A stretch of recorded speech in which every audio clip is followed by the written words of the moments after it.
Happy Wednesday, everyone. It is Wednesday, June 20th, and I am actually in my backyard taking a coffee break with everyone today. We are having a banner Colorado day. It is in the mid-70s. The sun is shining with a crystal blue sky. There's a slight breeze. It's such a nice break from the 90-degree weather we had last week that I am reveling in it. So I'm in the backyard checking in with you, everybody, today. So I've got my coffee in my, this is reversed so you can't read it, but it says, "Every day I'm hustling." This is a coffee cup I got from a friend for Christmas.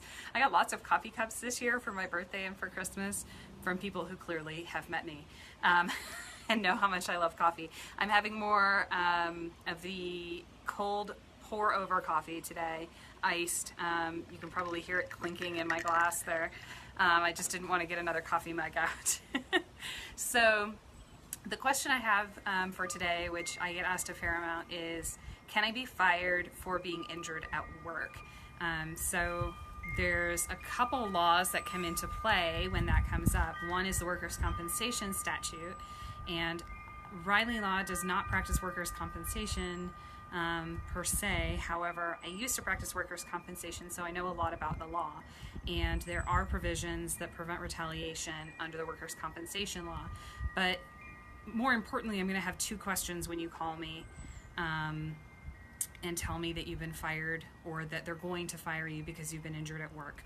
One, can you still do the job with or without reasonable accommodation? In other words, do you have a disability but you can do the job, or do light duty, or you can do the job but you need to have accommodations in place to help you do it? And two, what happened with the workplace injury? So I'm going to want to know a lot of facts about that. So let me give a couple examples. If the reason you were injured at work is that you were driving drunk and you were in a car accident while you were doing a delivery, then yes, you can be fired for having an injury at work. And that's because that's not considered a protected activity. Where most people contact me is they're injured at work, and let's say they are out in the field doing work and they trip in a hole and blow out their knee and have to have knee replacement, or not knee replacement surgery, but a major knee surgery. And then they subsequently get fired either because they have to do light duty and so they can't do their prior job, or just because the employer doesn't want troublemaking people who have injuries on the job. That is protected. If you work for an employer, well, we'll come back to leave in just a second. Okay, so if the reason you're being terminated is because you were injured at work, there's a public policy against that. We don't want employers to be able to just expend with people who have injuries at work and not have to compensate them for the injury, but also not have to have them stay on as employees when it's in the interest of our public society that we take care of people who are injured at work.